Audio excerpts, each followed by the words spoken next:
Hello and welcome back to the Nasty Metal Productions channel here at YouTube, and of course I'm here for another album review, and this is for the newest and third album from speed metal band Seax. If you don't know who Seax are, it's pretty much led by the legendary Carmine Blades. Yeah, I figure you probably don't know who the hell Carmine Blades is, so I'm going to tell you who he is. He's pretty much a guy who probably needs Rogaine. Other than that, was also, but he has done some other bands, Black Sabry. But the thing is, due to some of the stuff that he has done, like with Black Sabry, I was not all that much, you know, let's say, impressed.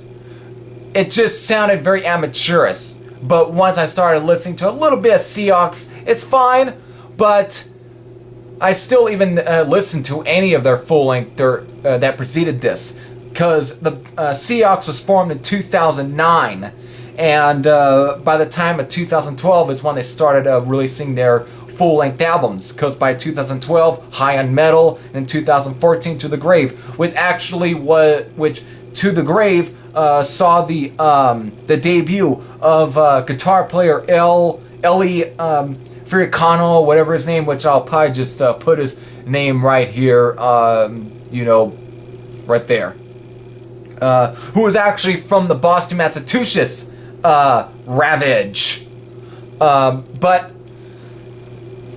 since I didn't listen to those two, only one song at least off of High on Metal, it sounded fine.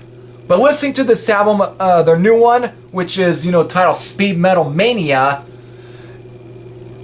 definitely good, but the thing is, the album definitely lives up to its title. It's definitely speed metal sounding, with definitely a punk attitude due to Carmine Blades singing. It's very punkish.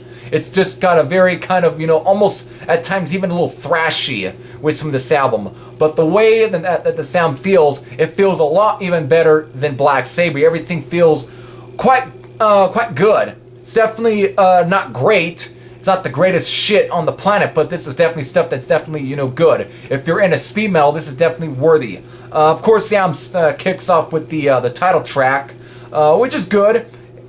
Of course, after that is Forged in Metal, which was the song that was first, you know, uploaded to kind of, you know, help promote the upcoming album.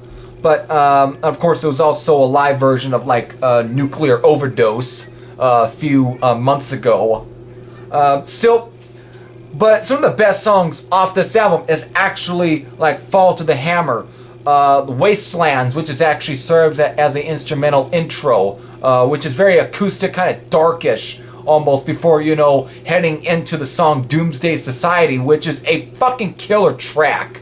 It's actually probably one of the best songs off of here. But of course, the album I have to definitely talk about is Speed Forever, which is a song that I just said, which ends the album.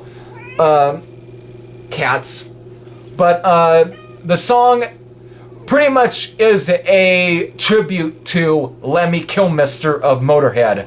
And the song pretty much starts off with a little bit, you know, of the, you know, the Ace of Spades song, the original from the album itself, playing for a bit before actually kicking into a track that's very much inspired by the Ace of Spades song. Even the riffing is definitely quite close to that, but if it wasn't for Motorhead, the speed metal sound wouldn't really be as, you know,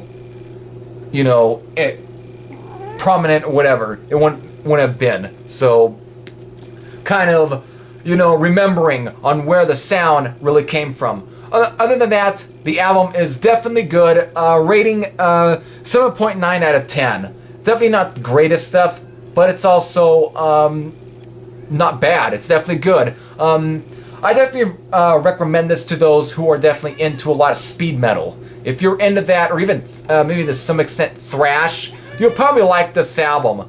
And of course, if you are interested in listening to the album, I'll definitely put the link to the Bandcamp page for Seax. And also on there, if you like what you hear, you can definitely purchase a physical copy straight from their Bandcamp page. So, until then, this is Heavy Thrasher saying I'm out. and I'll see you later.